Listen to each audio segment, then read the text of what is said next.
반갑습니다. 2021 대수능 정치와 법 해설을 맡은 저는 박민아입니다. 자, 우리 이 문구 오늘 정말 한 적어도 5번, 6번 정도는 썼을 텐데요. 많고 많은 사람 중에 정말 그대한 사람, 여러분이 이 시험을 위해서 길게는 몇 년, 짧게는 1년, 2년까지도 열심히 달려왔을 텐데요. 자, 이 말 너무 많이 들었겠지만 정말 수고 많았습니다. 자, 여러분의 노력한 과정, 그리고 여러분의 그런 노력했던 그런 모습들, 성실했던 모습들, 이 모습들은요, 그 어떤 것과도 바꿀 수 없을 겁니다.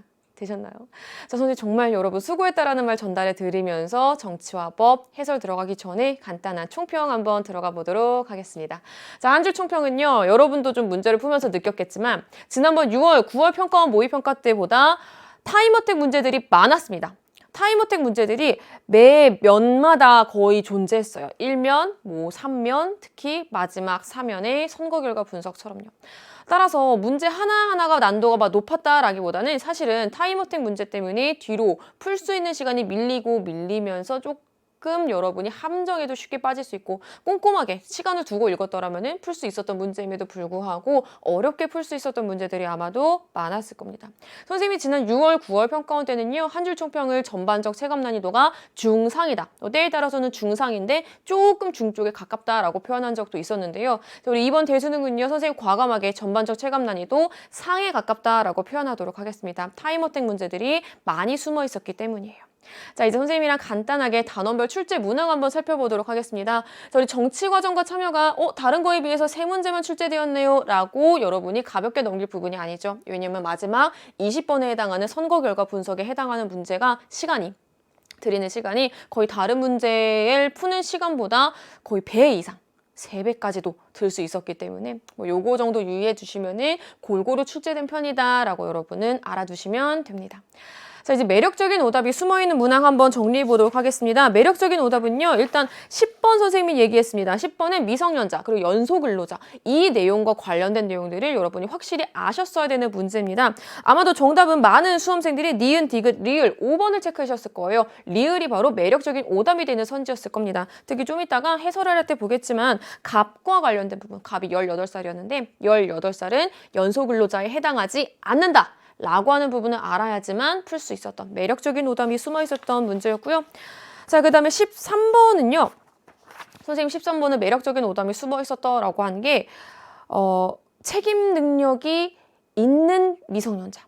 이 부분이 나왔어요. 사실은 책임 능력이 있는 미성년자와 관련된 내용이 많지는 않았었는데 수능에서 이 문제가 출제되었습니다. 선생님 해설할 때 얘기하겠지만 하지만 이 부분 수능 완성 연계입니다. 수능 완성에서 특히 뒷부분에서 여러분이 실전 문제를 풀 때 많이 나왔던 주제들이었습니다. 좀 연계가 됐었던 문제이지만 아무래도 좀 까다로워서 여러분이 어렵다라고 느꼈을 것 같아요. 자, 그 다음에 킬러 문항 설명해 드릴게요. 사실은 6월, 9월 평가원까지는 선생님이 이렇게 매력적인 오답이 숨어있는 문항, 킬러 문항을 많이는 배치하지 않았습니다. 하지만 이번 대수능에서는요, 킬러 문항을 좀 많이 보고 있는데요. 일단 1면에 5번입니다. 대통령제와 의원내각제. 많은 수험생들이 나 여기 알지. 대통령제와 의원내각제 내가 알고 있는 그 개념이야 라고 해서 풀었을 텐데 특히 5번에 4번, 5번 선지 때문에 일단 1면에서 시간이 많이 들어갔을 겁니다. 1면에서 시간을 많이 투자했던 5번이 킬러 문항이 될 수 있는 거고요. 그리고 12번 같은 경우는 3면에 위치해 있는 문제인데요. 12번은 미성년자와의 계약과 관련되어 있는 부분입니다. 취소와 철회의 차이점을 여러분이 아셔야지 풀 수 있었던 문제였습니다. 특히 취소와 철회의 차이점에 대해서요. 선생님이 수능특강 설명을 할 때 수능특강 부분에서 수능특강 본문을 같이 읽으면서 강조했던 적이 있었습니다. 철회, 수능특강 교재 여러분 한 번만 살펴보세요. 미성년자와의 계약에서. 날개 부분의 철회가 무엇인지 명시되어 있습니다. 자, 우리 그 부분 선생님이 조금 수능특강 공부할 때 집중해서 여러분에게 알려드렸었던 내용이다.